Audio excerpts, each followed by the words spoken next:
Welcome to another video. We're going to take a look at how we can prepare 3D models for wood turning.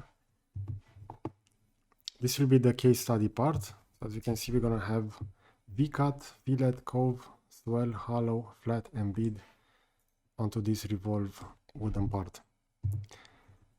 So to get started, I'm going to start with this image. And I'm going to have that added within SolidWorks as an sketch reference. So I will create a new part. I will use the front plane, go to sketch, and using the sketch picture, I will add the wood turning picture over here. When we have the image added to SolidWorks, we can use the scale tool in order to rapidly define the length of the part. So I'm going to position this somewhere over here. So on the left side of the reference. And afterwards, I will grab the right point and I will position it all the way to the right. And I will make this 500 millimeters. We also have the reference over here within SolidWorks. So I will move the reference image so that it will be close to the reference within our part. Over here, you cannot add the coincidence since the image is defined in pixels. As you can see, if I'm going to zoom all the way in, I will have the following pixel within that area. Okay, so this will be the sketch. I will leave that reference. I will have the sketch rename as reference. And I will create a new sketch within the front plane.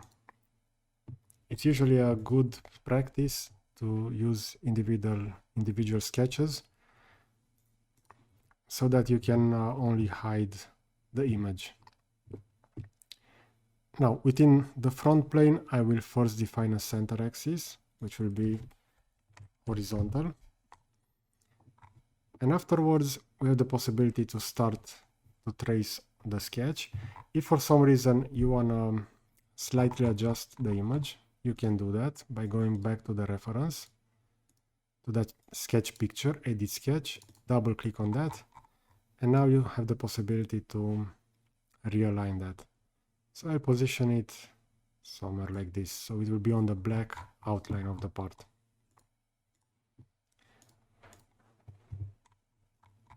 We see how that reference moved over here, and now using the line tool, I will start and trace the profile.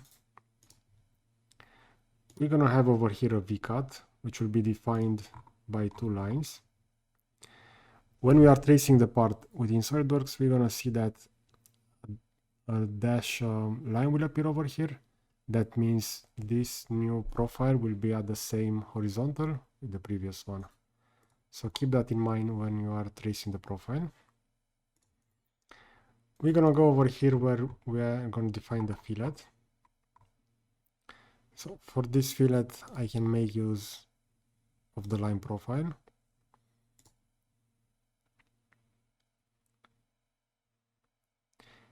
Over here, I'm going to make the line a little bit longer. And we're going to define this section, which will be a flat section. And afterwards, we're going to have a cove. As you can see, the profile, it will be lower in height on the left side and a little bit larger on the right side. Therefore, I will use a line profile all the way over here. And afterwards, using the spline, I will trace this.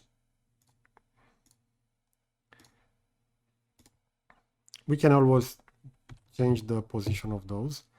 And we should add the tangency over here. So I will select the line, hold down the control key, and I will add a tangency between those two. We can also increase the tangents, let's say a distance over here, as you can see from the arrow. Or we can have this rotated using that, that object over here. So that will be the same for each point. We see we can do the rotation, or we can increase the tangency distance over here. For the next profile, I will start again with a line. I will make this a little bit larger than the previous one. I'm gonna add another tangency over here. And for the following profile, I will use again the spline tool. Keep in mind that usually for spline, it's best to use not many points so that you can better control the curvature. Over here, we're gonna have that swell profile. So over here, I have the possibility to cancel the spline, go with the line tool, and afterwards start again with the spline, but keep in mind that we need to add the tangency between those two. Now, with the spline tool, I will follow the profile. If one of the points has not properly been positioned, we can change that a little bit later. We're going to define the hollow profile now, which will end over here. And I know that this point was positioned a little bit lower, therefore I will increase it. And I will add that tangency over here as well. Then we're going to have the flat profile, which will be a line. Afterwards, with another line, I will reach that point. And for the bead, we have the possibility to make use of a circle. So I can have that position over there. And afterwards, we can... Currently, this is set coincident to that line. And as we can see, if I'm going to select the circle, I can increase the radius. But I also want to change the position of that circle, so you can select the middle. And afterwards, you can slightly change that. If you want to use specific numeric values, you can use a smart dimension. For example, over here I will add a 68. But as you can see, as soon as you're going to add that, some of the lines will be a little bit displaced, so we'll have to readjust those. So over here for the spline, since we added that numeric input value, usually it's the best idea to start adding the values when you are first sketching, starting to do the sketch. And you can also make those be fixed, so they will no longer move.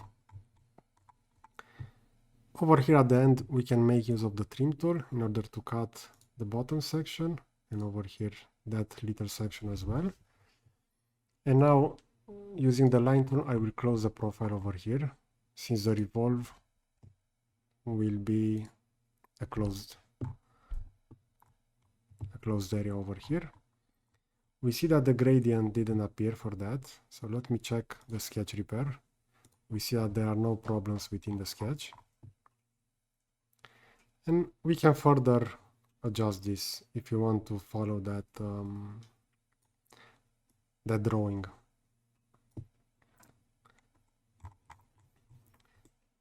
Now, in order to apply the revolve, I will leave that sketch. I will go to Features, Revolve Base Boss. If I'm gonna select Sketch 2, we're gonna see how that profile will look. We can accept that. And if you want to change the appearance, you can go for the appearance. We can go over here and expand the appearance library. I will choose organic, and over here I will go for wood. And we have the possibility to apply, for example, polished walnut. I'm gonna drag and drop this, position it, and have it for the whole part. And this is how you can rapidly design 3D models used for wood turning. Later you can have this save as a step file in order to facilitate the manufacturing of the part. So you can take that 3D model to a wide variety of computer-aided machining tools to do the CAM program. Okay, so I hope that you find this video useful. If so, let me know in the comment section. I will also position a similar video over here to the left. I will add this to the SolidWorks tips and tricks playlist position to the left, and I will also add a subscribe button to the right. So that's it. Thanks for watching.